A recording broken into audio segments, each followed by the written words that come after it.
Hello everyone. अपने last video में मैंने बात करी थी कीमो के मेजर साइड इफ़ेक्ट्स के बारे में, जो कि हर कीमो पेशेंट को जानना ज़रूरी है।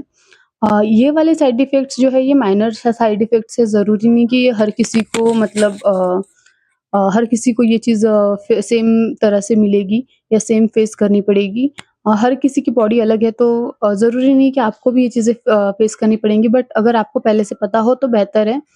ये चीज़ें मैंने फेस करी थी, तो मैं आप आपके साथ अपना एक्सपीरियंस शेयर कर रही हूँ।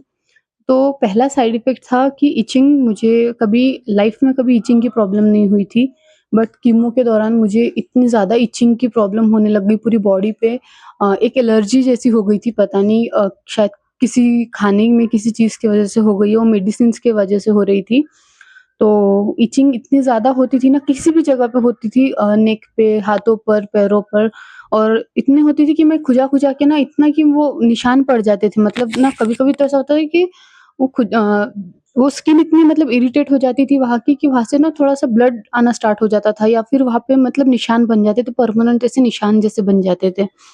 तो डॉक्टर से फिर मैंने शेयर किया, डॉक्टर को बताई ये बात, तो उन्होंने मुझे कुछ क्रीम्स दिए थे और मेडिसिन दी थी लेने के लिए। मेरा हेयर फॉल हो चुका था पूरी तरह से, मेरे बाल जा चुके थे, मेरा स्कैल्प एकदम क्लीन हो चुका था।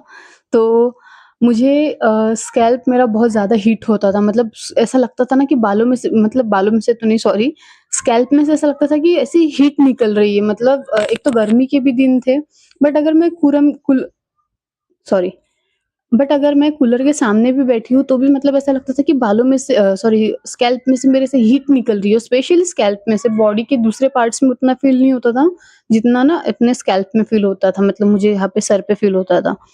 तीसरा था कि स्किन डार्कनिंग मेरी जो स्किन थी, मेरा स्किन का कॉम्प्लेक्शन जो है अभी जैसा है या कीमो लेने से पहले जैसा था, उससे 2-3 शेड्स मतलब डार्क हो गया था।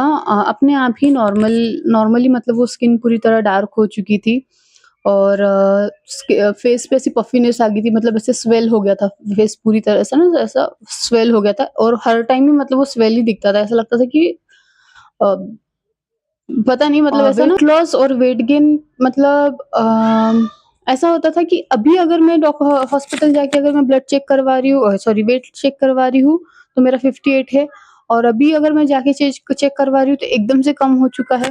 फिर उसके नेक्स्ट टाइम जा रही हूँ तो एकदम से बढ़ गया, तो वेट ना ऐसा फ्लक्चुएट हो रहा था, मतलब एकदम से कम कम ज़्यादा हो रहा था।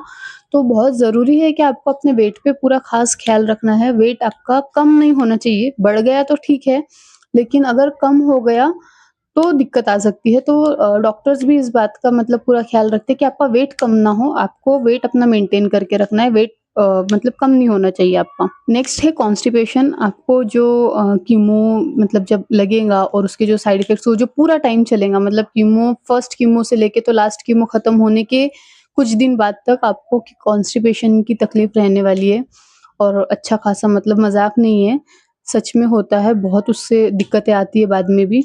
तो इसके लिए ना आपको पहले कीमो के वक़्त ही आपके डॉक्टर से ना आपको वो मेडिसिन जो रहती है, मतलब सिरप जो रहती है, वो देंगे, और वो आपको रेगुलर लेनी है।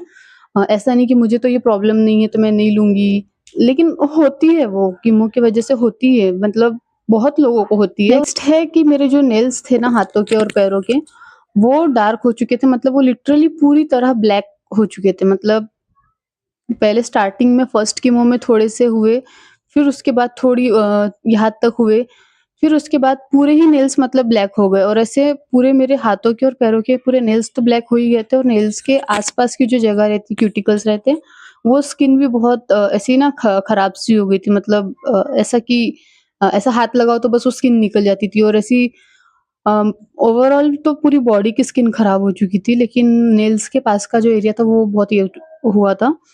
तो इस चीज़ का आपको ख़्याल रखना है कि आपको इस टाइम पे नेल्स के आस-पास कोई इन्फेक्शन ना हो, नेल्स कट करते टाइम पे बहुत ज़्यादा ख़्याल रखना है कि गलती से भी स्किन कट ना हो जाए, या नेल्स को ज़्यादा ग्रो होने ही नहीं देना है। नेल पेंट्स लगाने से मेरे ख़्याल से मतलब आपको बचना चाहिए, नेल पेंट्स या मेहंदी या ऐसी चीज़ों से बचना चाहिए, कि ऐसी चीज़ों से कोई इन्फेक्शन ना हो जाए। और हाथों का और पैरों का आपको ख़्याल रखना है कि कहीं से भी कोई ठोकर या चोट या हाथ में आपको कट्स ना लगे। अ, अगर आप कभी कुछ कुकिंग कर रहे हो या कुछ भी कटिंग कर रहे हो, कुछ कर रहे हो, तो आपको हाथों को बचाना है।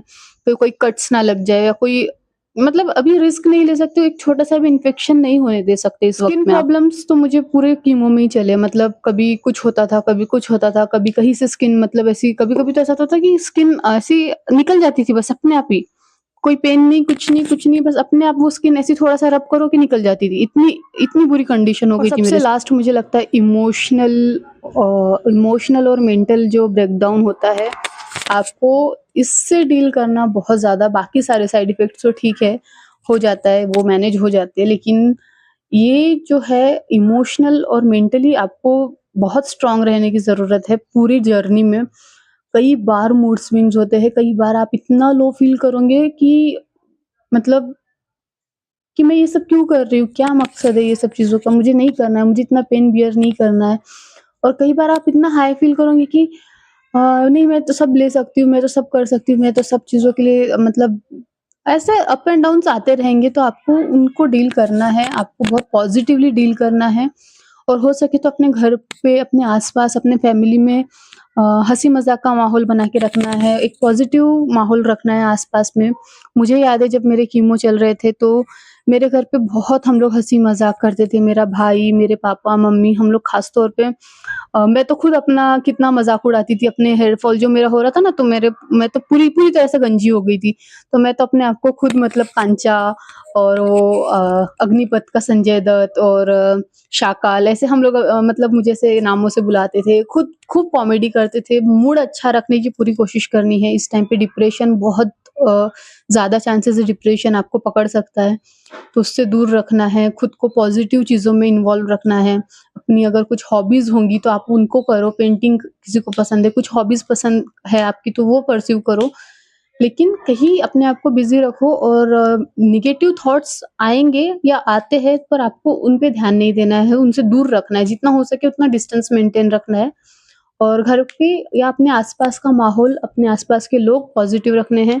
आस-पास का माहौल हो सके तो अगर आपके घर पे कोई कीमो पेशेंट है या कैंसर पेशेंट है, तो आपको कोशिश करनी है कि आप उनके पास का माहौल आप पॉज़िटिव रखो, एनवायरनमेंट अच्छा रखो। और ठीक है, थैंक यू फॉर